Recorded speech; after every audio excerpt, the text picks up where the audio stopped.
What's going on, guys, and welcome back to another Division video. Boomslangg here, and today let's talk about guns. One gun in particular, actually, the Pakhan, or however it's pronounced. Hopefully Pakhan is right. The Pakhan is one of the first high-end weapons players will have access to in the game, and although it isn't the best one available in the entire game, it's definitely one of the best ones that you can get your hands on in the game early on, and it's relatively easy to acquire as well. To start off, let's go over the base stats of this gun. The Pakhan is a light machine gun that becomes available at the advanced weapons vendor in the base of operations after you hit level 30 and can be purchased for 483,161 credits last time I checked. Possibly could change, but I'm not sure. Since the Pakhan is a high-end weapon, it comes with 3 weapon talents. Swift, which requires 1,889 points in both the firearms and the stamina primary attribute, which will buff your reload speed by 13% when active. Destructive, which also requires 1,889 points in firearms and stamina, and when this is active, it will do 18% more damage against enemy armor. And then finally we have Ferocious, which is always unlocked, and this talent will cause the Pakhan to do 13% more damage to elites and named enemies. Without any mods, the Pakhan has a base rounds per minute of 650 and a mag size of 45 rounds, which is pretty standard for most magazine-fed light machine guns in the division, or at least pretty close to it. Now, the DPS of this gun can vary depending on your firearms attribute and the major attributes of your gear that could possibly buff LMG damage as well. But for this video, my firearms was around 1,800 to 2,200. As you can see in this clip, my firearms is at 2,106. I have no major attributes buffing my LMG damage, so my Pakhan does 61,771 DPS and 6,521 damage per shot. Yes, I know that's low compared to a lot of people, but since I don't play all the time, I don't have the greatest gear. But anyways, the DPS of this gun can vary a lot depending on your personal stats.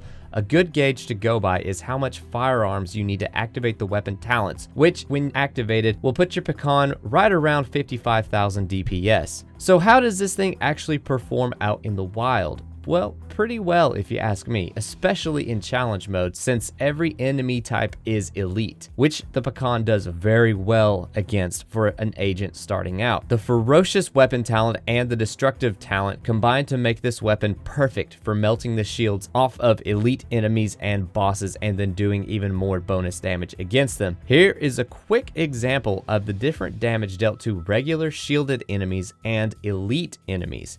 Here I'm attacking some cleaners and LMB, and even though my tactical scanner pulse is active, we still get a higher damage and critical hit numbers, but there's still a difference. Over 4,000 points of damage actually. The Ferocious talent is causing the Pakhan to do 23,761 critical hit damage to this elite cleaner, but then we only do 19,009 to the regular cleaner. This is why this gun is so effective in challenge modes, and the same goes for all the other damage. I only do 11,007 damage to the regular armor of this cleaner, but then I do 13,760 to the elite's armor. Now, all these talents can be found on any gun, but this one just has the perfect combination already pre-assembled and ready to go. It's just waiting to be bought. Like I said earlier though, this is mostly for the level 30s that are just starting out. This gun isn't as viable later on since most other high-end weapons outclass it in base DPS. But until then, I highly recommend picking this gun up. Personally, I think it works amazing when you can craft a high-end magazine with a plus 90% or more ammo capacity and either increase the rate of fire or the overall damage output. Compensators are a must, or anything that will help control the vertical recoil, which is the Pakhan's major drawback. It has a tendency to drift up a lot and requires a lot of controlled burst if it doesn't have something to compensate for that muzzle drift. Also, if you're going to be running with this gun, try to find or recalibrate gear to buff your light machine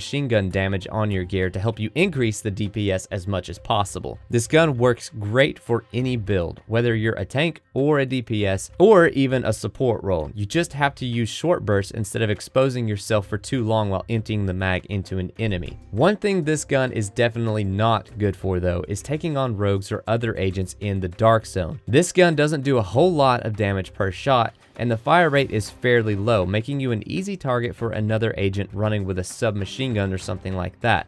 but it works really well against all of the NPC enemies in the Dark Zone. So if you run with the Pakhan in the Dark Zone, make sure you have a decent secondary to switch to if your team goes rogue or if some rogues find you. In closing, this gun works best at medium range, which most of the PvE activities take place in that range, hence the reason it works well for just about any build. And it also works best when fired in short, quick bursts or full auto with some sort of stability buff, and overall is the best gun available for fresh level 30 agents wanting to take on challenge mode or elite enemies in the Dark Zone, but definitely not good for taking on other agents unless you really bump up that rate of fire or damage per shot. So I give the Pakhan 8 dead Alexes out of 10.